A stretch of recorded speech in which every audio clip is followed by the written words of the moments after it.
Um, what I intend to do this evening is to tulad nga na sinabi, nag-usap tayo kanina earlier, and Hmm. baka medyo nagsasawa siguro yung mga tao tungkol sa whether yung mga legalities of the arrest and stuff like that. Pero what I'd like to do now is to assume that what could be the next steps, no? And I'd like to go to kasi ang nangyayari ngayon, parang nag-aantay tayo, we're all waiting on either the ICC to act, but the next time that they will meet is going to be in September. And of course, today is the birthday, being the birthday of the former president. Nagkakaroon ng mass actions dito sa Pilipinas. Nagkakaroon ng mass actions sa Davao tsaka sa Mendiola. And so medyo there's a number of things happening. Mm. But moving forward, meron kasing what to do, how do you fully resolve this matter? Kasi ang nangyayari, it's beginning to the polarity is beginning to shift between BBM supporters of BBM and supporters of the PRRD. Pero actually meron kasi mas malalim na issue dito. And that issue is kung bakit siya nasa The Hague, no? Bakit Opo. siya nandun? Ang kaso naman, hindi dahil sa political opponent niya, although that could be a motivation for him being there. Pero the point is, in not so many words, isinurrender natin, isinurrender ng Philippine government si PRRD dun sa to resolve one issue. And the issue is the supposed EJ case, no? And kumbaga, and some people, there are some pundits, no, who are there and who have been or giving their opinion, and they're basically saying that the ICC has an airtight case. Kung airtight case daw at saka so anong dapat mangyari? And one of the actually alternatives that has been said is not alternatives but a parallel event that needs to be done, at sinasabi ng iba, may nagsasabi, is to do something like a truth commission. So kumbaga, kung sa ICC in the Netherlands, and yung paglilitis kay hindi magsarap yung paglilitis kay former president, ang mangyayari naman daw dapat may truth commission dito.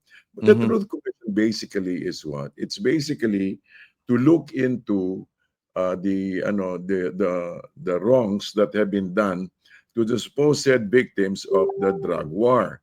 Opo. Pero if you will see, and that's exactly what I'd like to address now, because if you address that in the Hague, it's being addressed, and in the Philippines, if tuloy natin yung Truth Commission, it will address the situation of the supposed victims of the alleged drug war.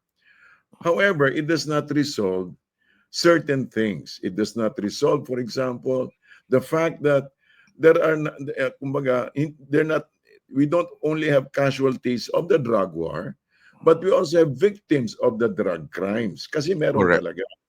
And in fact, some of them are really, really brutal. Some of them are really brutal. And in fact, I just read one account kanina, written by a friend of mine, somebody I know, and part of the leading the protests in Davao. I mean, hindi naman protests, the public support for PRRD. And I've also heard actually a number of times some of the narratives coming from former President Duterte, why he was so passionate about pursuing the drug war. Kasi nga, hindi na niya nakita yung side ng mga perpetrators, kundi nakita niya yung epekto dito sa mga biktima. Right. And in fact, some of the narratives are really horrifying and terribly brutal. I mean, babies being raped or 7-year-old boys being burned, and brothers raping a brother raping a sister. You Right. know, it's horrifying. It's really horrifying. But I'm not counting on. Ang sinasabi ko is that if we address only one side, it will not resolve it. Sabihin natin na solve one side. Sabihin natin na convict ang former president. What the current administration would have found would have been, they would have determined a scapegoat and hope that all these troubles will be removed. Kaso hindi, kasi Hindi. even if you resolve, even if you convict the president, and sabihin natin he's convicted, what will happen? It does not resolve the bigger picture. Ang daming hindi mariresolve diyan. Una, yung mga biktima ng drug crimes. Pangalawa, meron talagang deeper reasons why bakit ba nangyayari ito. So, hindi lang kung how he was extradited. Ang siguro dapat makita natin ngayong gabi is mapag-usapan natin is the why. Mhm. Bakit ba nangyayaring ito? Why is this happening?